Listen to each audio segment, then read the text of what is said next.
கரெக்ட்டுங்களா? So already சொல்லியிருக்கேன். மியூசிக்கில் மொத்தமே 7 நோட்ஸ் தான் நம்ம யூஸ் பண்ண போகிறோம். So that's சிடிஇஎஃப்ஜிஏபிசி. Okay, again C வருதா?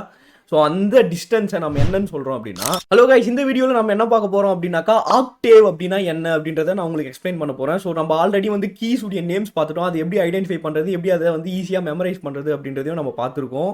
ஸோ நெக்ஸ்ட் பார்த்தோம் அப்படின்னா ஆக்டேவ் அப்படின்னா என்ன அப்படின்றத நான் உங்களுக்கு எக்ஸ்பிளைன் பண்ண போகிறேன். ஸோ நம்மளுக்கு ஆல்ரெடி தெரியும், நம்மளுக்கு 2 பிளாக் கீக்கு லெஃப்ட் சைடில் இருக்கிறது சி அப்படின்ட்டு, 3 பிளாக் கீக்கு லெஃப்ட் சைடில் இருக்கிறது எஃப் அப்படின்ட்டு நம்மளுக்கு கிளியராக தெரியும். It's same on everywhere of the keyboard. எல்லா இடத்துலையுமே இது சேம் தான். ஓகேங்களா? ஸோ நெக்ஸ்ட் நாம் என்ன புரிஞ்சுக்கணும் அப்படின்னா, இங்கே எனக்கு சி அப்படின்றது இருக்குது.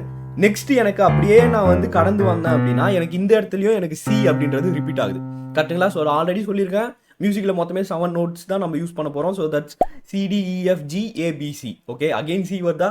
ஸோ அந்த டிஸ்டன்ஸை நம்ம என்னன்னு சொல்கிறோம் அப்படின்னா ஆக்டேவ் அப்படின்னு சொல்கிறோம். ஓகே, ஸோ ஒரு வாட்டி ஒரு நோட் வந்துட்டு சேம் நோட் வந்து அகெயின் ரிப்பீட் ஆகுது அப்படின்னா the distance between the notes is called and Octave. So C again நம்மளுக்கு இங்கே சி அப்படின்ட்டு திரும்ப வருது பார்த்தீங்களா? இந்த டிஸ்டன்ஸை நம்ம என்னன்னு சொல்கிறோம்னா ஆக்டேவ் அப்படின்னு சொல்கிறோம்.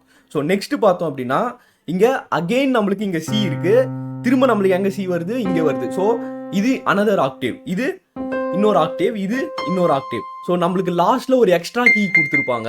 ஸோ அது எதுக்கு கொடுக்குறாங்க அப்படின்னா, ஒரு ஆக்டேவ் வந்து கம்ப்ளீட் ஆகணும் அப்படின்ற அந்த ஒரு பர்பஸ்க்காக தான் நம்மளுக்கு இங்கே ஒரு எக்ஸ்ட்ரா கீ கொடுத்துருக்காங்க. ஓகே, ஸோ என்னுடைய கீபோர்டில் இப்போ எத்தனை ஆக்டேவ் இருக்குது அப்படின்னு நான் கண்டுபிடிக்க போகிறேன். ஸோ இங்கிருந்து இது வேற ஃபஸ்ட்டு, இங்கிருந்து இது வேற செகண்டு, இது தேர்டு, இது ஃபோர்த்து, இது ஃபிஃப்த்து. ஓகேங்களா? ஸோ என்னுடைய கீபோர்டில் 5 ஆக்டேவ்ஸ் இருக்குது. உங்களுடைய கீபோர்டில் எத்தனை ஆக்டேவ்ஸ் இருக்குன்ட்டு நீங்கள் ஐடென்டிஃபை பண்ணி கமெண்ட்டில் எனக்கு மென்ஷன் பண்ணுங்கள். அண்ட் நெக்ஸ்ட் வீடியோவில் நான் உங்களுக்கு என்ன சொல்லி தர போகிறேன் அப்படின்னா, உங்களுடைய ஃபிங்கர்ஸை எப்படி ஸ்ட்ரென்தன் பண்ணுறது அப்படின்ட்டு சொல்லி தர போகிறேன். ஸோ அதனால் மறக்காமல் நம்மளுடைய சேனலை ஃபாலோ பண்ணிக்கோங்க. நெக்ஸ்ட் வீடியோவில் பார்க்கலாம். See you guys.